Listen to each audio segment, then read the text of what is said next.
سلام، به کانال یوتیوب مانالوگ خوش اومدید. امروز میخوام در مورد رزومه و رزومه نویسی باهاتون صحبت کنم. اگر که ویدیو اول کانال یوتیوب رو ندیدین بهتون پیشنهاد میکنم که برگردید یه نگاهی بهش بندازید.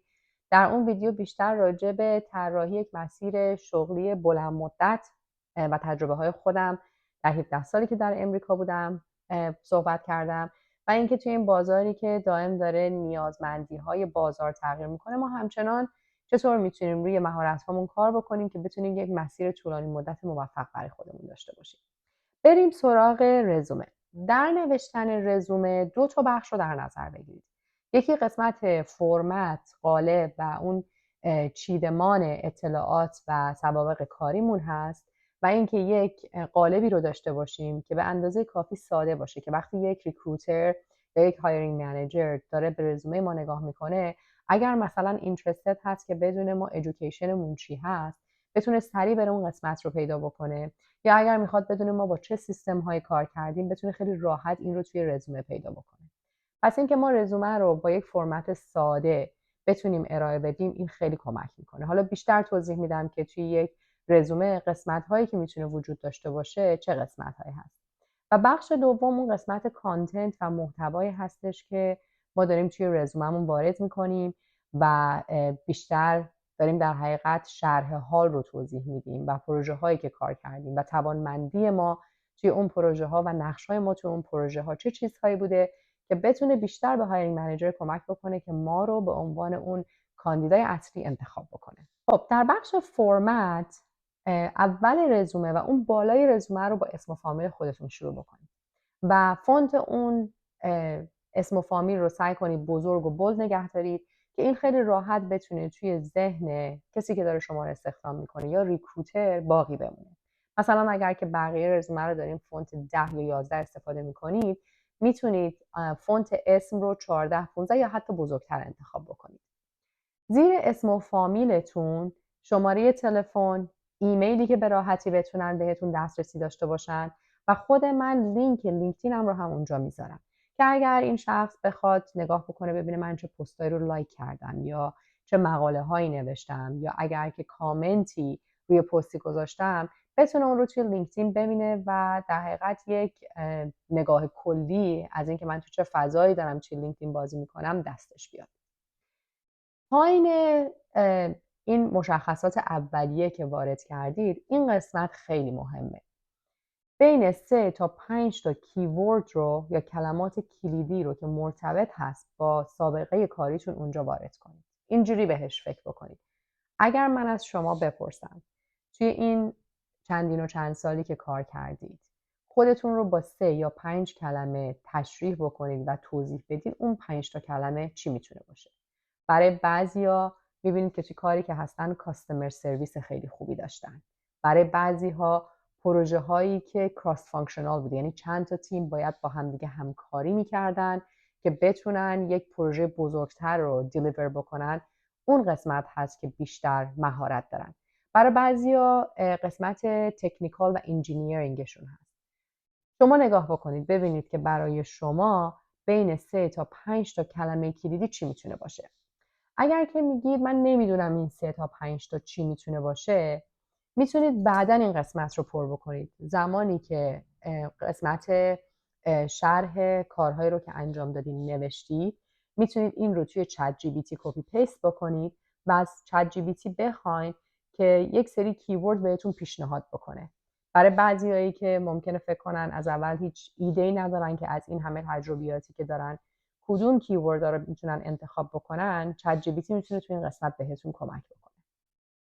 پس در حقیقت ما اینجا کاری که داریم میکنیم اینه که از بالا به پایین وقتی کسی داره رزومه رو میخونه ما از مشخصات اولیه‌مون شروع میکنیم، بعد یه کلمات کلیدی، بعد میرسیم به اگزیکیتیو سامری، یعنی یه جورایی داریم کم کم یه تصویری از خودمون رو در ذهن اون شخصی که میخواد ما رو استخدام بکنه تشکیل میدیم. اگزیکیتیو سامری مهمترین قسمت رزومتون محسوب میشه. یعنی اگر که ریکروتر این قسمت رزومه رو اون چیزی که دنبالش میگرده پیدا نکنه رزومتون رو میذاره کنار.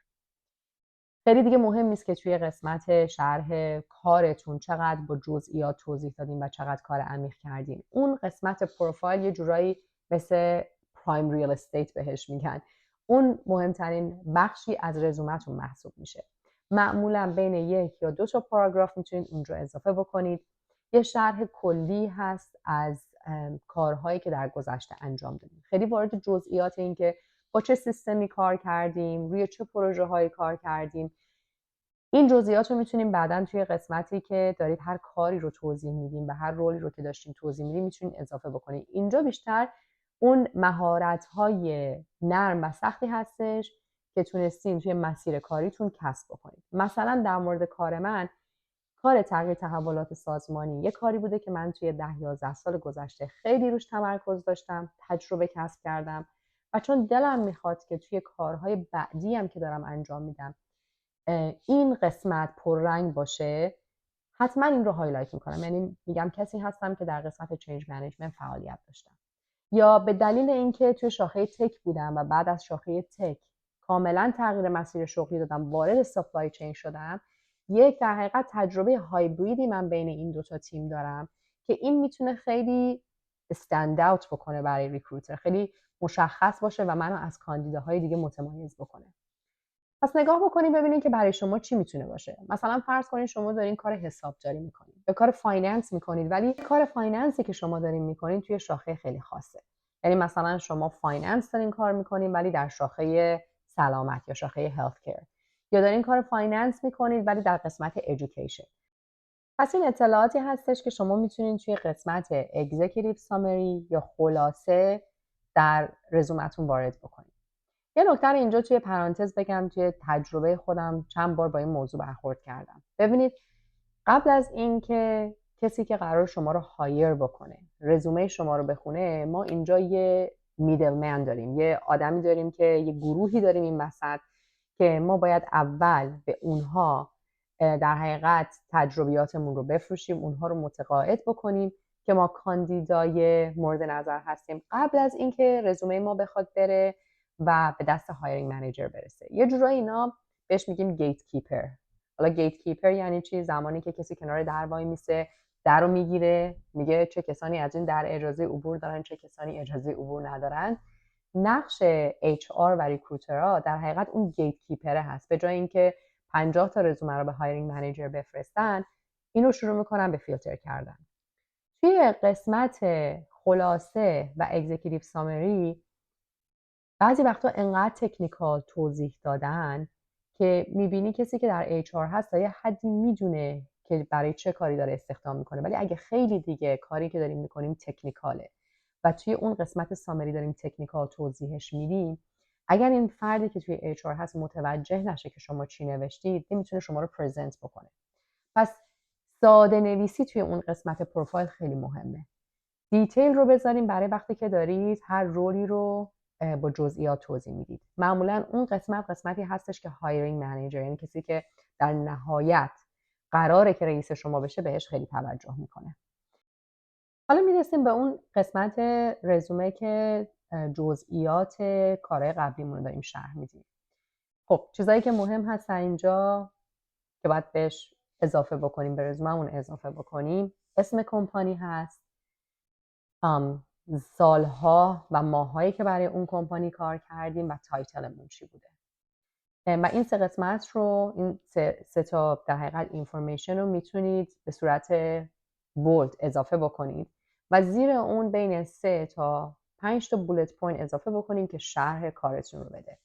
حالا چرا میگم 3 تا 5 تا؟ برای اینکه اگر که مثلا شما 3 سال سابقه کار دارید یا 5 سال سابقه کار دارید که فقط توی یک کمپانی کار کردید و کارتون هم تقریبا یکی بوده، ما نمیخوایم که یه سری بولت پوینت اضافه بکنیم فقط به دلیل اینکه تعداد بیشتری لاین داشته باشیم ولی توش اون سابستنس و کوالیتی و کیفیت کار رو درست توضیح نداده باشیم. پس ترجیحاً اگر که سابقه کاری کمتری دارید یا توی کمپانی کاری که کردین معمولاً یک نواخت بوده، توی 3 تا بولت پوینت ولی به صورت دیتیل این رو توضیح بدین کافیه.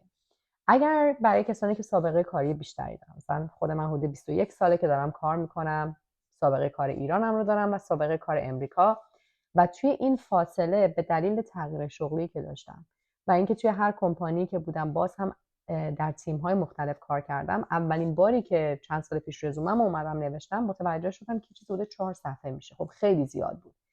و اینو ریویو کردم، یک سری از کارهایی رو که در ایران انجام داده بودم اصلا وارد رزومه دیگه نکردم. یعنی سعی کردم که سنوات کاریم رو و اون کارهایی رو که انجام دادم در امریکا بیشتر توی رزومه نگه دارم. توی این قسمت هستش و این بخش رزومه هست که برای هایرینگ منیجر مهم میشه قضیه. اینه که ببینه شما چه پروژه های کار کردید. اونجا اگر که کسی داره برای کار تکنیکال استخدام میکنه براش مهمه ببینه با چه سیستم های کار کردید.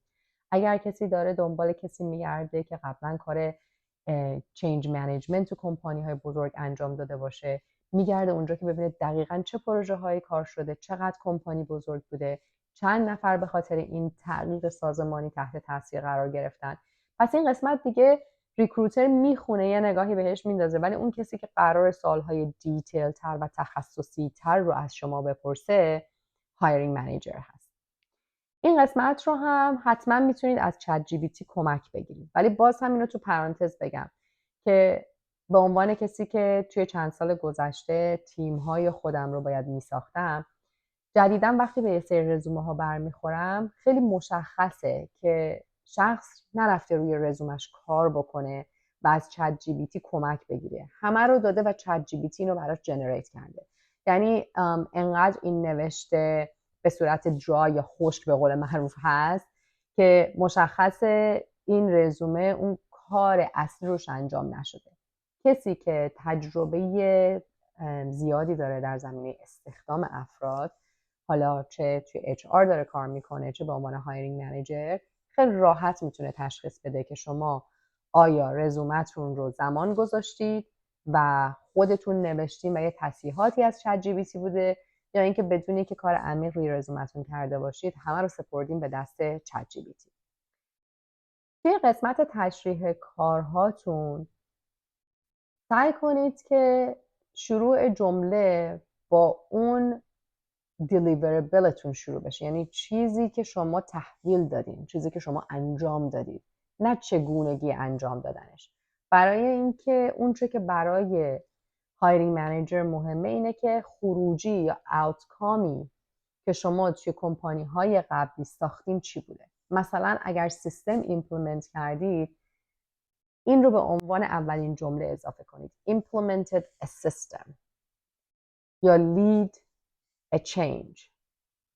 این موجب میشه که همون جمله اول اینا متوجه بشن که outcome کار شما چی بوده و بعد از اون تشریح بکنید که سیستمی که ایمپلمنت کردیم برای چند نفر بوده، چه چالش هایی بوده که شما تونستید حل بکنید، چند تا کمپانی یا چند تیم یا فانکشن درگیر این تغییر بودن. پس اینکه اول جمله با یک ورب یا با یک فعل شروع بشه خیلی مهمه. ببینید اینو در نظر بگیرید که برای کسی که داره یه فرد جدید رو استخدام میکنه اولویت‌های دیگه در طی روز خیلی زیاده. یه وقت خیلی محدودی هست که این شخص بخواد بشینه چند تا رزومه رو بخونه و تصمیم گیری بکنه. پس خودتون رو بذارین جای اون شخص و تا جایی که ممکنه این رزومه رو جوری بنویسین که انتخاب ما رو راحت بکنه. من بعضی از رزومه هایی که میخوندم انقدر توش دیتیل و جزئیات بود که باید یه 2 بار میخوندم ببینم که دقیقاً این فرد با این همه کارهایی که کرده خروجی کارش چی بوده. و وقتی که خیلی پیچیده بشه و زمان بر بشه خوندنش، خیلی وقتا فرصتی نیست. من ترجیح میدادم یا خیلی‌ها ترجیح میدن برن رزومه بعدی رو نگاه بکنن. پس سعی کنیم که این رزومه رو ساده سازی بکنیم برای کسانی که قراره تو این چرخه استخدام توی قسمت‌های مختلف این رزومه ما رو بخونن و بررسی کنن. در قسمت بعدی رزومه ادویکیشن و تحصیلاتتون رو بنویسید. لیسانس، فوق لیسانس، دکترا، فوق دکترا، هر تحصیلی که داشتین رو اینجا اضافه بکنید. یه قسمتی از رزومه رو اختصاص بدیم به سرتیفیکیشن ها و در حقیقت گواهینامه هایی که گرفتید. حالا توی این قسمت سرتیفیکیشن 2 تا مدل سرتیفیکیشن هست. یکی زمانی که ما کلاسایی رو میگذرونیم و بهمون یه برگه میدن، یعنی یه سرتیفیکیت داره که یه کد داره، اگر کسی بخواد بره چک کنه میتونه اون کد رو توی سیستم بزنه و کانفرم بکنه که شما این دوره رو گذروندید. یه موقعی هستش که یه سری دوره ها رو میگذرونید، مثلا تجربه من یه دوره لیدرشپ 6 ماهه گذروندم که برگه‌ای به من نمیداد به عنوان سرتیفیکیت، ولی به دلیل اینکه 6 ماه زمان گذاشتم و کار عمیق در مورد لیدرشپ کردم، این رو من توی قسمت سرتیفیکیت اضافه کردم و اگر از من هم بپرسن همین توضیح رو بهشون خواهم داد. پس نگران این نباشید که بهتون برگه نمیدن. اگر یه دوره خوبی هست که فکر میکنین دارین توش چیز زیاد میگیرید ولی کار اون مؤسسه نیست که به کسی سرتیفیکیت بده، اون دوره رو بگذرونید و بعدا اگه لازم بود توی مصاحبه ها راجع بهش توضیح میدید. یه قسمتی رو اختصاص بدید به کارهای داوطلبانه و یا کارهایی که خارج از کارتون دارید انجام میدید. و این چرا مهمه؟ ما میخوایم توی این ده‌ها و صدها رزومه‌ای که داره توسط یک کمپانی دریافت میشه ما استند اوت بکنیم، متمایز بشیم. مثلا من یادم یه زمانی داشتم استخدام میکردم، یه کسی نوشته بود توی اون قسمت کار داوطلبانه که یه گروه جو محلی رو داره مدیریت میکنه. خب چند تا چیز رو من میتونستم تو ذهنم از این آدم تصور بکنم. این آدم داره اهمیت میده به جایی که داره درش زندگی میکنه و میخواد یک فرد موثر باشه. این آدم لیدرشپ بلده، کسی که داره یه گروه جو رو مدیریت میکنه که بعد هر هفته آخر هفته افراد رو جمع بکنه، چک بکنه ببینه کی اومده کی نیومده، چرا نیومده. این آدم لیدرشپ داره و اگر که حتی توی کارش اون در حقیقت تجربه عمیق رو کسب نکرده باشه، یه پتانسیل خوبی داره که من میدونم اگر که با کمپانی بمونه و کمپانی بتونه کمکش بکنه میتونه در تیم من رشد بکنه. در بخش آخر رزومه اگر که روی سیستم یا تکنولوژی کار کردی خوبه که اونجا اضافه بکنید. مثلا سیکوال سرور کار کردیم یا برنامه نویس بودید یا حتی اگر که روی MS Office کار کردیم، ورد، اکسل یا پاورپوینت رو میدونید خوبه که اون آخر اضافه بکنید. خب پس یه جمع‌بندی بکنیم که توی نوشتن رزومه چه قسمت‌های مهمه. اول از همه اسم و مشخصاتمون و اطلاعات اولیه که اگر که خواستن با ما تماس بگیرن خیلی راحت بتونن این اطلاعات رو توی رزومه پیدا بکنن. بعد به قسمت خلاصه و سامری میرسیم که این قسمت در حقیقت اون یکی دو پاراگرافی هستش که به صورت جنرال تر داریم توضیح میدیم که بک‌گراند ما چی هست و ریکروتر باید به راحتی این رو بخونه و بفهمه. پس تا جایی که ممکنه از نوشتن کلمات پیچیده و تکنیکال که قرار هایرینگ منیجر بدونه اونجا خودداری کنیم. بعد میرسیم به تجربه حرفه‌ای، پروفشنال اکسپریانس و لیست کمپانی هایی که کار کردیم، تایمی که کار کردیم و تایتلی که داشتیم با جزئیات بیشتر و تشریح بیشتر راجع به پروژه هایی که روش کار کردیم. بعد میرسیم به قسمت تحصیلات، بعد از اون سرتیفیکیشنز ها و گواهی نامه هایی که دریافت کردیم و در نهایت هم لیست تکنولوژی هایی که توی مسیر کارمون استفاده کردیم. خب امیدوارم که اطلاعات امروز در مورد نوشتن رزومه به دردتون خورده باشه. میتونید یه نگاهی به رزومتون بندازین در حینی که ویدیو رو تماشا میکنید، چک بکنید ببینید که آیا تمام این جزئیاتی رو که من راجع بهش صحبت کردم توی رزومتون دارید. اگر سوالی دارید حتما در کامنت ها بذارید، حتما میخونم و جواب میدم و ممنون از وقتی که با من گذاشتید.